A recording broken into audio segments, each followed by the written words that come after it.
Hi, my name is Laura and I taught Intro to Flexibility at September Wildfire.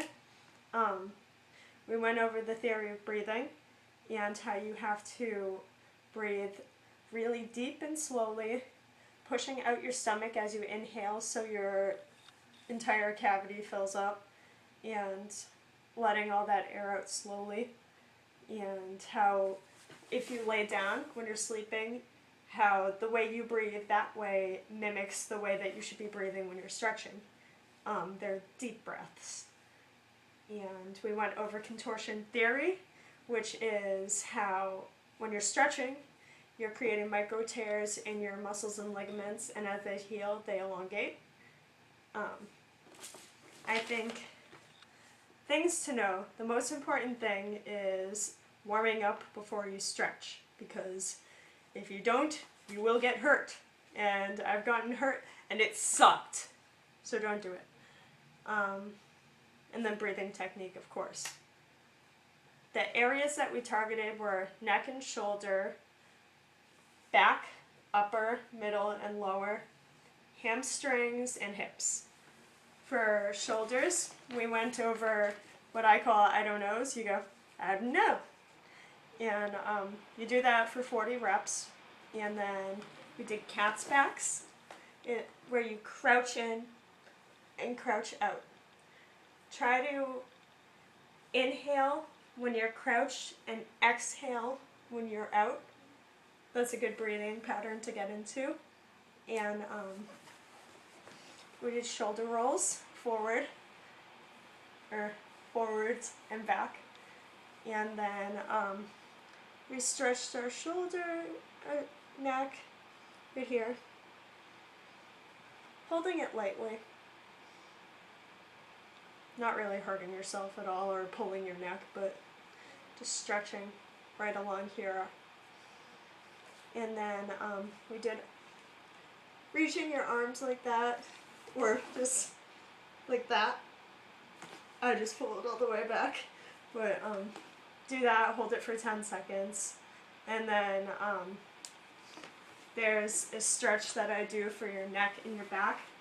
I call it the plow pose, and this is how you enter it. Make sure you have a pillow or something. You lean back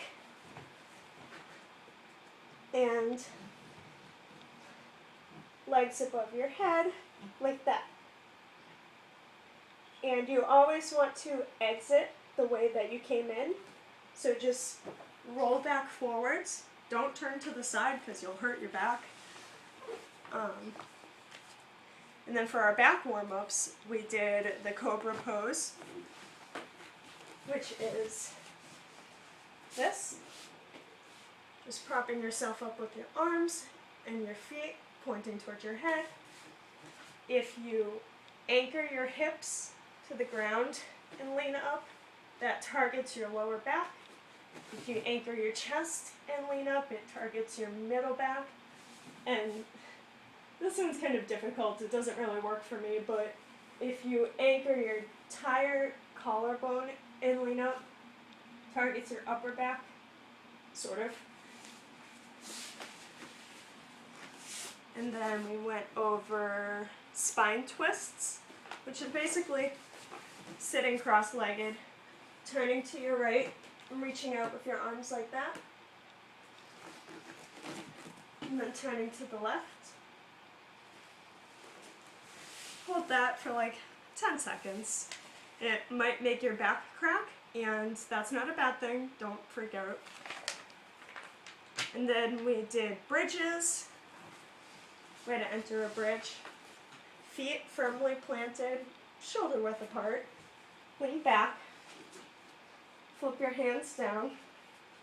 And then push up with your crotch as opposed to trying to pop up. So up. And then we always come back down the way we came, so straight back down. Don't fall to the sides. And then we did standing front bends, I believe, which is just touching your toes, basically. If you can touch your palms flat to the ground, do that. you'll feel the stretch up in here.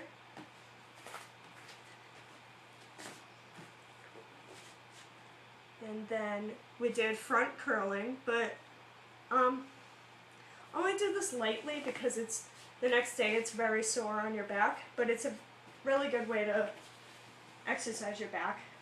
So you're sitting in this position called pike, basically with your legs together. Put your arms under and hold them underneath. So if you hold it right above your knee and you just lean back, imagine you're going to touch your nose to your stomach for 10 seconds. That's going to target your lower back. If you hold your arms under your thighs right there, it's going to target your middle back. And then if you hold it right under your butt, it's going to target your upper back.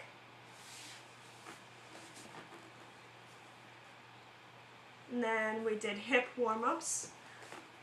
We do calf raises, where you're just bouncing on one foot, up, up, up, up. Nothing crazy. We did squats. I'm assuming you know what a squat is. Just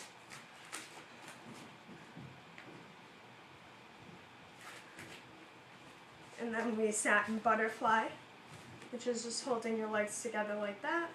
If you can bring your knees all the way down to the side, awesome. And to make that a deeper stretch, if you just lean down towards the middle, that'll feel really good. Hip stretches. Alright, this is my fave. Laying on a blanket or a pillow or whatever.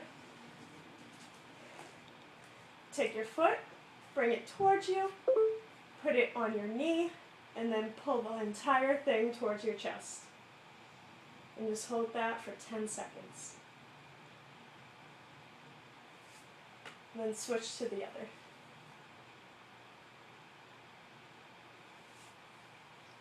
And you can do the same thing while you're sitting. It's a little more effective as well.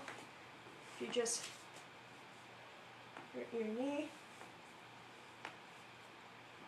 elbow on your knee, foot in your hand, and just prop it up like that, and you can just sit there. Another way to work your hips is to hold your foot to your opposite side shoulder, and then hold it to your chest, and then hold it to the other shoulder. And it may help if you turn a little bit, and you can actually get it to touch.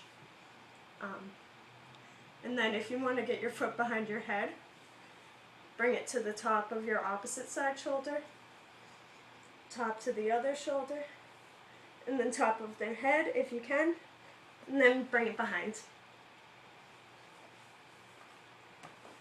Okay, and then we went over hamstring warm-ups. If you sit like this, so your feet make a square in the back, and just sit like this, it stretches your hamstrings. It's called froggy. I'll show you from behind.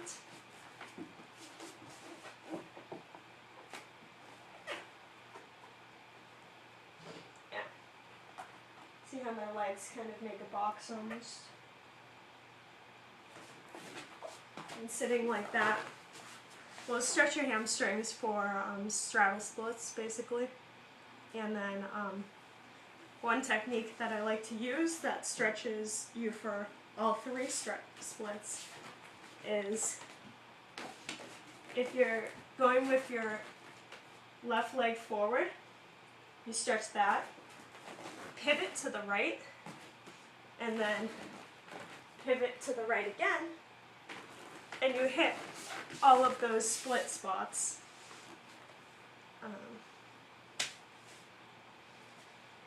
And I think that's all we went over. If you have any questions, send me a message. You can Skype train and all that jazz. Have a great night.